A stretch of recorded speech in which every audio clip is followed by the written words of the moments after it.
Morning, Bulldogs. I want to be able to show you how to buy your homecoming tickets. There seems to have been some confusion about how to do this, so I want to make sure that I've clarified the process. So if you go to the school website, let's say you don't use the email that I sent out or the social media posts with QR codes, you're starting from scratch, you can get to the tickets if you're on the district website. If you go to menu, scroll down to purchase athletic tickets. This is the same platform that we use to sell athletic tickets. It's the same one we're using for homecoming tickets. So if you scroll down, here you'll see the homecoming dance held by student council this Saturday at 8 p.m. Make sure you read this event policy information. The core of it is that homecoming is a privilege and there won't be any refunds if there are any discipline or attendance issues. And then it just gets into the details defining attendance issues, per se. So this is the event. You're going to click Get Tickets. It's going to give you some of those details again.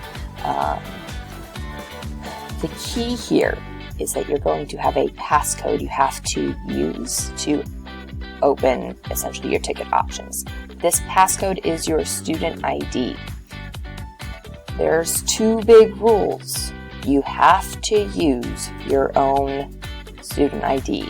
Your student ID is how we are generating our guest list. So if you don't use your own user ID or your own student ID, you won't be able to buy tickets. If you start using your friends because you bought the wrong number of tickets, it gets a little messy. So if you have had issues with this, come see me or Mrs. Ostendorf and we can get it sorted. So you're going to click Have Passcode.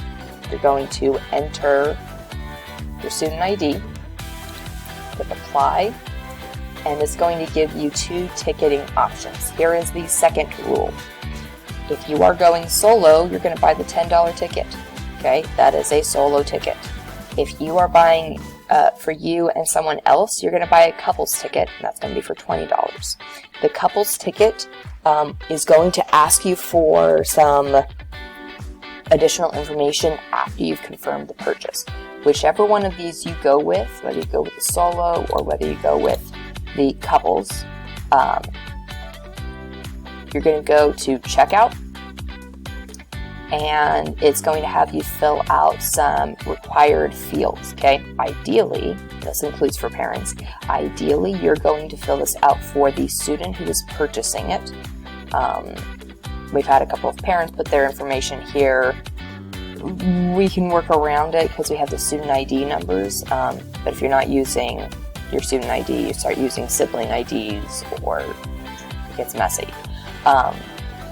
So ideally, put whoever the first guest is, whoever's purchasing this ticket, put their information here. You're going to put in all of your payment information and your contact information here.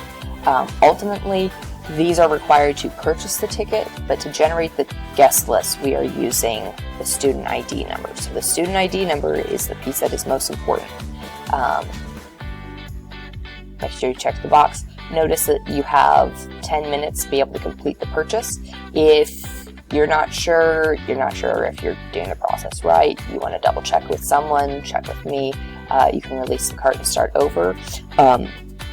Notice that there is a processing fee for a single ticket. Single ticket is $1.67, and for the couples ticket, it's $1.94. That's part of the reason that we packaged the couples tickets together the way we did, because it otherwise changes the processing fee. So once you have done this, you'll press submit. For couples tickets that are purchased, you are going to get a confirmation email that includes a form that is going to ask you to submit your name and your guest's name. You need to fill this out whether you have an internal Milton guest, so another Milton student is your second ticket, or if this is an approved outside guest. Okay. A word about approved outside guests: pretty much if you turned in your form and you have not heard anything from us, assume it's approved. We are only contacting students for whom the guest has not been approved or they've been denied. Okay. So that is how you go about purchasing your homecoming tickets. If you have any issues or questions, please come see me or see Mrs. Ostendorf and we will help you get sorted.